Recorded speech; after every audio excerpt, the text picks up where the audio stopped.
नमस्कार, स्वागत है आपका एक बार फिर से भारत समाचार के इस खास कार्यक्रम में, जिसमें हम सत्ता के गलियारों की हलचल और कानाफूसी तमाम सारी चटपटी खबरें लेकर आते हैं। तो चलिए शुरू करते हैं इस बार का पावर सेंटर।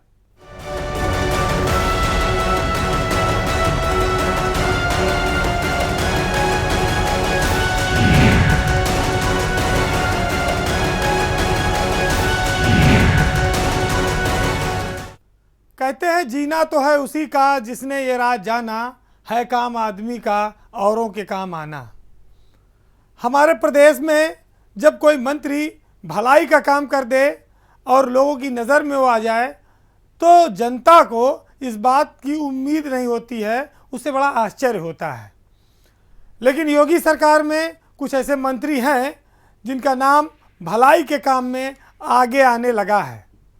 हालांकि लोग पहले मंत्रियों का नाम आते ही चिढ़ जाते थे, उन्हें कोसने लगते थे, लेकिन ब्रजेश पाठक उत्तर प्रदेश के उप मुख्यमंत्री इस समय जनता के बीच वो बेहद लोकप्रिय होने लगे हैं।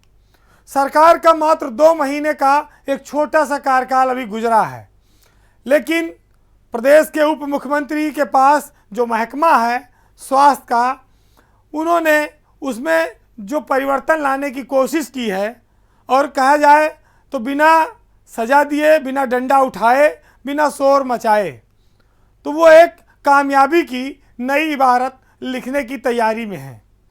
उत्तर प्रदेश के अस्पतालों की हालत आप जानते हैं कि किस तरह से कोरोना काल में अस्पतालों में लोगों को जगह नहीं मिली, लोगों को ऑक्सीजन नहीं मिला, दवाई नहीं मिली। उसके बाद आज भी आप जाइए तो अस्पतालों में लंबी लंबी भीड़ है, गरीब मरीजों को कोई पूछने वाला नहीं है, सिफारसी लोगों को भले डॉक्टर जल्दी देख ले। देखने के बाद अस्पताल में पर्याप्त दवाई नहीं रहती, जांचें बाहर से होती हैं। आम आदमी के लिए इलाज आसान नहीं है, चाहे जो कार्ड हो आपके पास और चाहे जो व्यवस्था। लेकिन एक मुख्यमंत्री के तौर पर योगी के शपथ लेने के बाद जब से ये महकमा ब्रजेश पाठक को मिला तो उन्होंने कहते हैं कि भेष बदल कर ये हालात जानने की एक नई शुरुआत की। वैसे ये सबको पता है कि अस्पताल खुद ही बीमार हैं, लेकिन जब मुख्यमंत्री खुद ही मुंह पर मास्क लगाकर मरीज बनकर अस्पतालों में जाने लगेगा तो स्वाभाविक है कि उसका असर दिखेगा। डिप्टी सीएम ब्रजेश पाठक के ताबड़तोड़ छापे चल रहे हैं। इन छापों से आपने देखा होगा कि लखनऊ के लोहिया अस्पताल, सिविल अस्पताल, बाराबंकी, सीतापुर, रायबरेली, तमाम सारे बनारस, हमीरपुर, बरेली, तमाम जगहों पर उनके छापे लगातार जारी हैं। इन छापों का फ़ायदा भी है। कहीं पर करोड़ों की एक्सपायर दवाएं पकड़ी जा रही हैं, कहीं पर मरीजों को भर्ती करा दिया जा रहा है। इलाज के नाम पर जो खानापूर्ति होती थी अब वो नहीं, अब मरीज और तीमारदार दोनों से फीडबैक लिया जा रहा है। लेकिन आज पावर सेंटर में ब्रजेश पाठक एक वजह से और चर्चा में है। कहते हैं कि आपका काम ऐसा हो कि लोग आपके नाम पर अपने बच्चों के नाम रखना चाहिए। हमीरपुर में एक ऐसा वाकया आया है जहां एक दंपत्ति ने अपने बेटे का नाम ब्रजेश रख दिया है। हालांकि वो प्रजापति समाज से हैं, लेकिन ब्रजेश पाठक ने जो उनकी मदद की उससे वो प्रभावित हैं। मामला यह है कि हमीरपुर के अखिलेश प्रजापति और उनकी पत्नी जो थी वो गर्भवती थी। महिला अस्पताल वो गई, वहाँ बताया गया कि एनेस्थीसिया डॉक्टर नहीं है, उन्हें भर्ती नहीं किया गया, लौटा दिया गया। पत्नी को लेकर अखिलेश डीएम कार्यालय गए। वहाँ पर उन्होंने जब फरियाद की तो कुछ मीडिया वालों का भला हो जिन्होंने ये वीडियो वायरल किया। ब्रजेश पाठक ने लखनऊ में बैठकर ये वीडियो देखा और फ़ोन लगाकर सीएमओ, सीएमएस सबकी क्लास लगाई और उनके इस फ़ोन का असर ये हुआ, एडमिट किया गया, उनका सुरक्षित प्रसव हुआ। और जब इस दंपत्ति को इतनी खुशी मिली तो उन्होंने खुशी में अपने बेटे का नाम भी ब्रजेश रख दिया।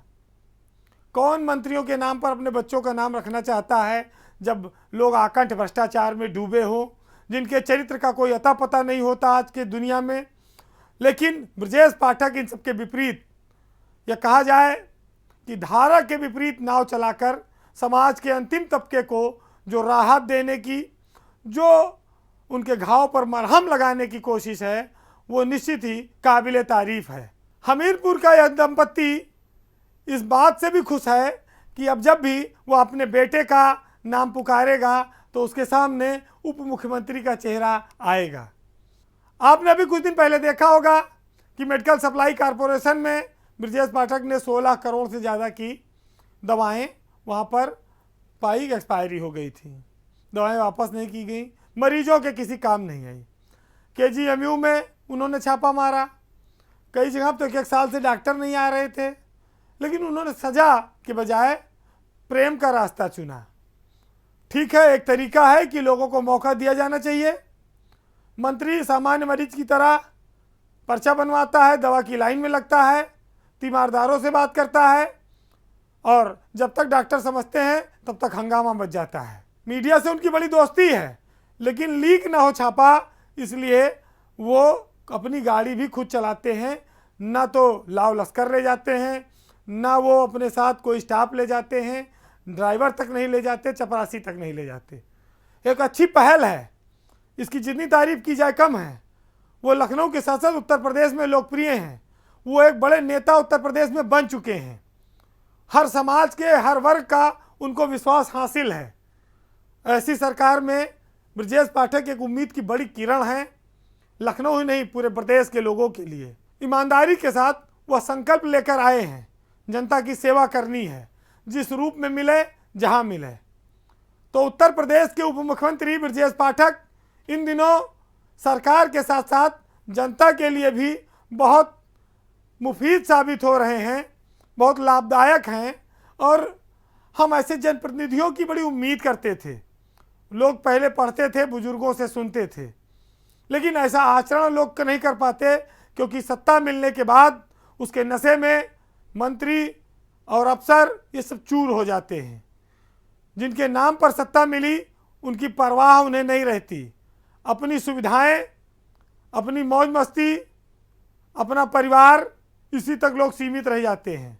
लेकिन ब्रजेश पाठक इन सब के इतर उत्तर प्रदेश की जो मंत्रिमंडल है उसमें एक अलग पहचान बना रहे हैं, और यूपी की जनता के लिए भी वो एक उम्मीद की किरण बने हुए हैं।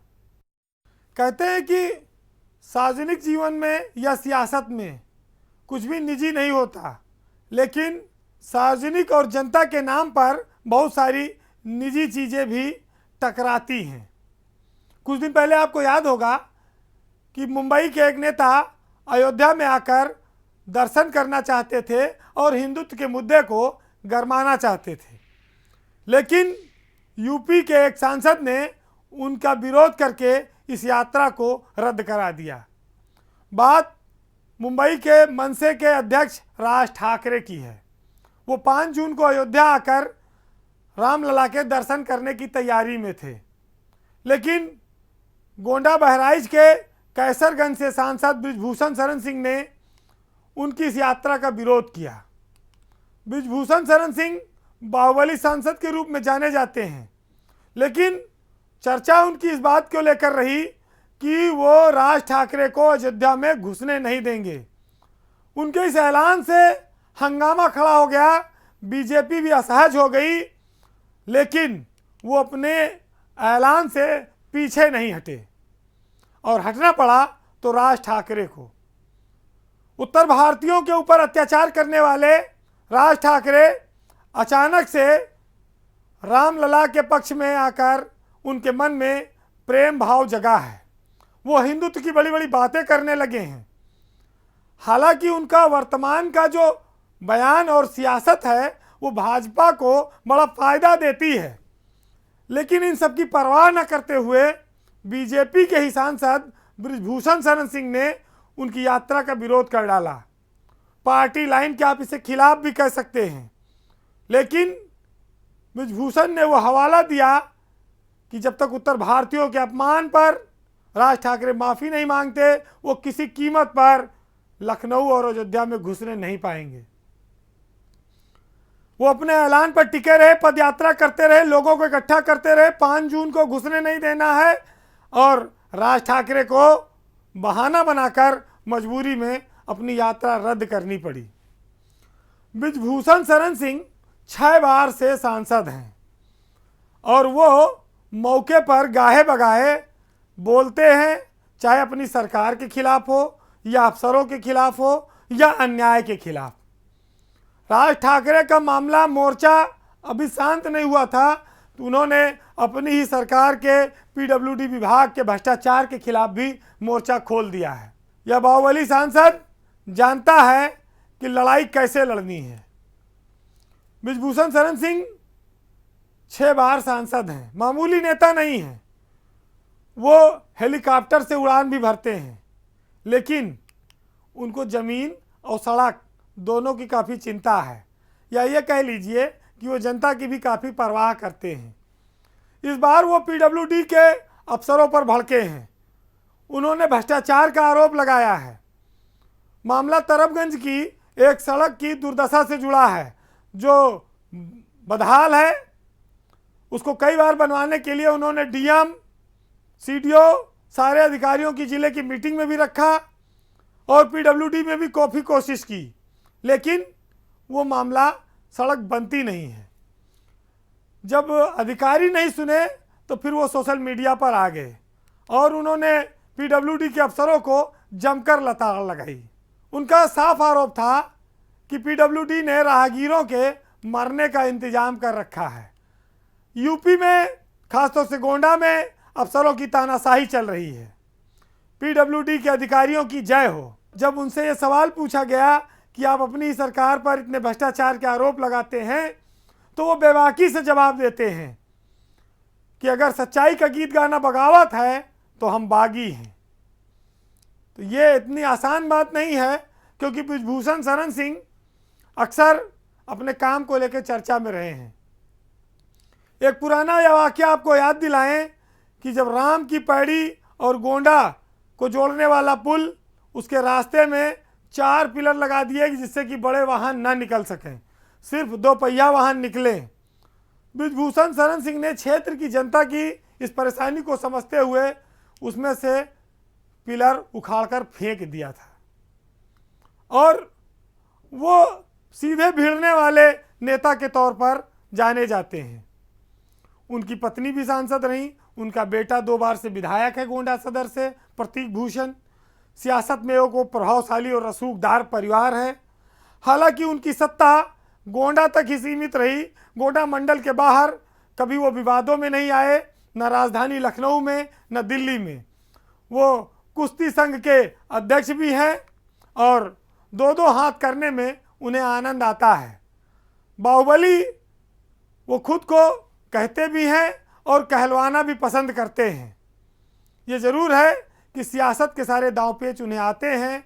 अखाड़ा उन्होंने कितना लड़ा ये भले कम लोग जानते हो, लेकिन वो लड़वाते हैं और वहाँ पर रेफरी भी हैं, उसका फैसला भी सुनाते हैं।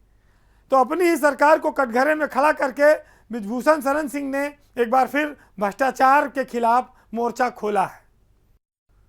उत्तर प्रदेश में अधिकारियों के एक से एक बढ़कर कारनामे होते रहते हैं, जिनको आप सुनेंगे तो आपको हंसी भी आएगी और आप अपना माथा भी पीटेंगे कि आखिर किस तरह के आदेश होते हैं यहाँ।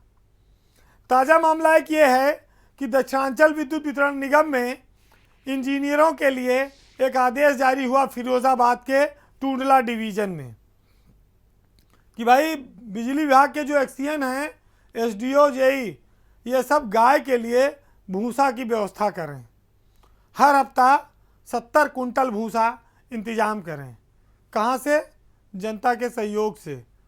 पैसा सरकार नहीं देगी, आप सामाजिक व्यवस्था से दानदाताओं से जुटाओ। अब आप सोचो, मई का महीना चल रहा है, जून का, भयंकर उत्तर प्रदेश में बिजली संकट है। अधिकारी रात दिन परेशान हैं कि बिजली व्यवस्था कैसे हो।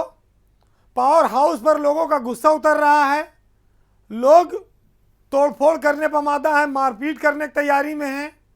और इधर सरकारी फरमान आ गया कि भाई आप भूसा भी इकट्ठा करिए।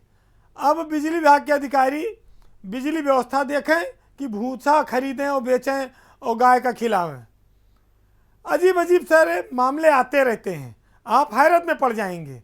अफसर समझ नहीं पा रहे हैं कि वो आखिर इतनी क्राइसिस में भूसा खरीदे के समय कहाँ से निकालें और भूसा खरीदने के लिए पैसा कहाँ से आवे। ये मामला है टुंडला एक्सियन लोकेन सिंह का जो पत्र है वो वायरल हुआ। उस पत्र में सारे एसडीओ को कहा गया कि आप हर हफ्ता 75 कुंटल भूसा इकट्ठा करिए और मंदावली में जो पशु आश्रय स्थल है, जो गौशाला है, वहाँ के लिए व्यवस्था करनी है। उसमें पत्र में डीएम के आदेश का हवाला दिया गया है कि आपको 75 कुंटल भूसा का लक्ष्य दिया जा रहा है, इसको पूरा करो, दान वीरों से लो, समाज के लोगों से मांगो, लेकिन भूसा की व्यवस्था करो। सरकार इसके लिए कोई पैसा नहीं देगी। गौशाला में गाय माता को खिलाना है। अब अफसर क्या करें, एक तरफ बिजली कटौती चल रही है, जनता वैसे उनसे नाराज़ है, जिससे वो पैसा मांगे वो उल्टे टूट पड़े इन पर, जिससे वो सहयोग मांगे भूसा दे दो वो 10 बात उल्टी सुनाता है, वो कोस रहा है। अब ये आप स्थिति देखिए कि जिसको बिजली बनाना है, बिजली की व्यवस्था करनी है, उससे आप भूसा खरीदवा रहे हैं। पता लगा जनता अपन समस्या लेके पावर हाउस पे जाए कि साहब हमारा बिजली बिल ज़्यादा आ गया, हमारा बिजली बिल गड़बड़ हो गया, हमारे यहाँ फॉल्ट है, फ़ोन करें, और वहाँ पता लगा एक्सीएन साहब, एसडीओ साहब भूसा खरीदे नहीं करा है, पावर हाउस पे कोई है ये नहीं है। आप कितनी विचित्रताओं वाले प्रदेश में हैं जहाँ अजीब अजीब फरमान होते हैं। माथा पीटने के अलावा उसके पास आपके पास क्या चारा बचता है कि जिसके लिए जनता पैसा चुका रही है, बिजली दे नहीं मिल पा रही है, जिला मुख्यालय पर, तहसील मुख्यालय पर, गाँव में कटौती है, क्राइसिस है, और भीषण गर्मी में मास्टरों की तरह जाओ, पंचायत की ड्यूटी कराओ, रजिस्टर बनाओ, जनगणना कराओ, इलेक्शन ड्यूटी कराओ। बिजली अधिकारी जहाँ भूसा खरीदें, ना उनको पता भूसा मंडी कहाँ है, ना भूसा कैसे आएगा, कहाँ जाएगा। गजब व्यवस्था है, विचित्र है। आप देखिए कि अफसरों को फरमान करने से पहले क्या इस पर सोचना नहीं चाहिए। पावर सेंटर में अब बात सियासत की। विधानसभा चुनाव हारने के बाद उत्तर प्रदेश में ये पहला मौका आया कि अखिलेश यादव के सामने राज्यसभा के इलेक्शन आए हैं और उसमें उन्होंने अपनी एक चतुर रणनीति का परिचय अब तक दिया है। बीजेपी के सामने अगर देखा जाए तो विपक्ष के सबसे बड़े नेता हैं। बीजेपी बहुत मजबूत पार्टी है, वो अखिलेश के साथ साथ उनके गठबंधन को भी तोड़ने की आए दिन कोशिश कर सकती है। जब इस तरह के चुनाव आते हैं राज्यसभा के, एमएलसी के, तो उस समय खतरा ज़्यादा होता है। लेकिन अखिलेश ने अपने एक दांव से अपने चाचा शिवपाल और दूसरे चचा आजम खां दोनों को खुश कर दिया है। बात कपिल सिब्बल को राज्यसभा में भेजने की है, उनका समर्थन करने की है। इतना ही नहीं, अखिलेश ने जाटलैंड समुदाय के साथ चुनाव के वक्त जो वादा किया था, जयंत चौधरी को राज्यसभा में समर्थन देकर अपना वो वादा भी पूरा किया है। आप इसको दो तरह से देख सकते हैं।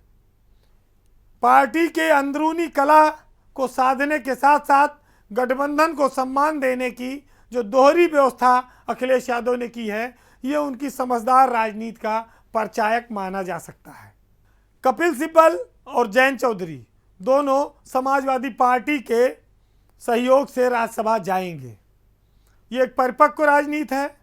अखिलेश चाहते तो अपनी पत्नी पूर्व सांसद डिंपल यादव को भी राज्यसभा भेज सकते थे, लेकिन उन्होंने तीसरा नाम पार्टी के एक पूर्व सांसद और वर्कर को चुना और उनको राज्यसभा में भेजने का ऐलान किया। चर्चा इस बात की बहुत थी कि अगर समाजवादी पार्टी जयंत को राज्यसभा नहीं भेजेगी तो क्या होगा। बीजेपी उन पर डोरे डालेगी, उनको तोड़ सकती है, अपने साथ मिला सकती है और अखिलेश को चिढ़ाने के लिए वो जयंत चौधरी को राज्यसभा भी भेज सकती है और उनको कमज़ोर कर सकती है। लेकिन अखिलेश ने भी सियासी स्थिति को भांपकर जयंत चौधरी के नाम का ऐलान कर दिया है। सियासत में आप इसे बड़ी कुर्बानी मान सकते हैं। चौधरी चरण सिंह की विरासत को संभालने का जो लोग बीड़ा उठाए हैं, जो लोग दावा करते हैं, उसमें ये कुर्बानी बहुत बड़ा योगदान देगी। चौधरी चरण सिंह के वारिस चौधरी अजीत सिंह जरूर थे, लेकिन उनके राजनीतिक उत्तराधिकारी मुलायम सिंह यादव माने गए।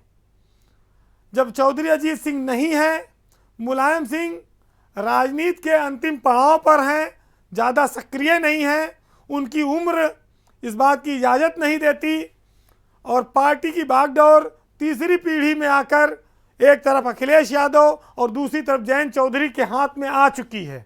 उनको उस विरासत को संभालने की जिम्मेदारी मिली थी और उसको संभालने का ये एक बहुत बड़ा मौका आया और तरीका था, जो राज्यसभा के ऐलान के बाद साबित हो गया।